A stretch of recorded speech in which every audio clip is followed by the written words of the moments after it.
Hello student, चलिए अब आपका क्वेश्चन है question number 10। A wire is in the shape of rectangle, its length is 30 centimetre and breadth is 20 centimetre. If the same wire is rebent in the shape of square, what is the measure of the each side. Okay, अब देखिए यहाँ पे ना rectangle का length और breadth दिया है और सेम वायर को हम लोग रीबेंट यहाँ रीबेंट करता है और एक स्क्वायर फॉर्म में बनाता है। फिर उस स्क्वायर का एक ईच साइड निकालना है। ठीक है, तो चलिए मैंने सॉल्व कर दिया, यहाँ सोल्यूशन है आपको। ठीक है, solution length of rectangle 30 centimetre दिया हुआ है और ब्रेड्थ ऑफ रेक्टेंगल 20 सेंटीमीटर दिया हुआ है। ठीक है ना।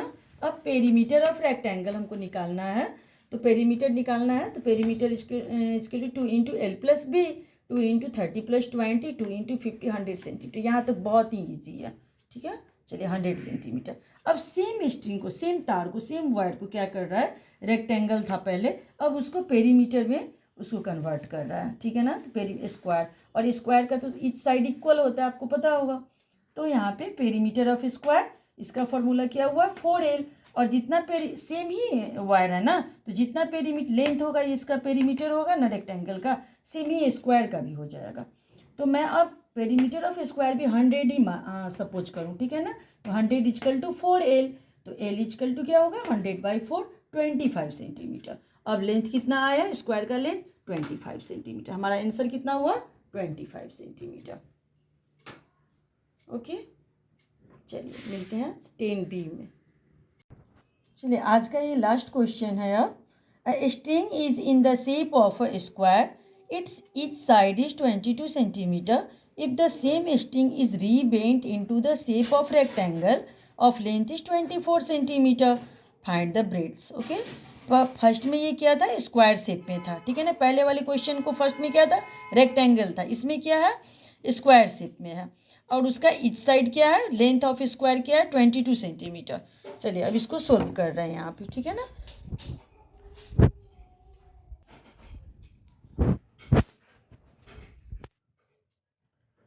Length of square 22 centimetre.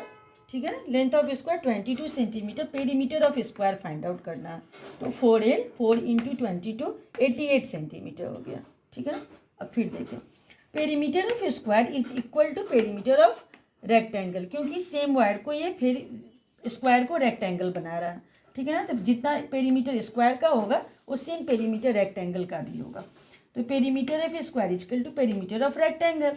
अब पेरीमीटर ऑफ हमारा स्क्वायर कितना है 88, तो हम पेरीमीटर ऑफ रेक्टेंगल भी 88 ही रखेंगे। इक्वल टू आपका तो पता ही होगा 2 इंटू एल प्लस बी, 2। अब लेंथ तो दिया हुआ है क्वेश्चन में, आप क्वेश्चन अच्छे से देख लें, यहाँ पे जगह नहीं थी इसलिए मैंने क्वेश्चन नहीं लिखा। 24 plus b, okay, now 88 and 2 multiply with 24, 48 plus and 2 multiply with b and 2b. Okay, now 2b is equal to, मैंने लाइक टर्म्स को एक जगह रखा 88 और ये प्लस में है, माइनस हो गया 48, देयरफॉर b इजकल टू 40 और यहाँ 2 मल्टीप्लाई है, ये डिवाइड हो जाएगा तो 20 आ गया। ठीक है ना, तो ब्रेड्थ कितना हो गया 20 सेंटीमीटर। चलिए बच्चों आज का ये लास्ट था, 10 नंबर तक मैंने सोल्व किया है। ओके, चलिए मिलेंगे फिर नेक्स्ट वीडियो में नेक्स्ट डे।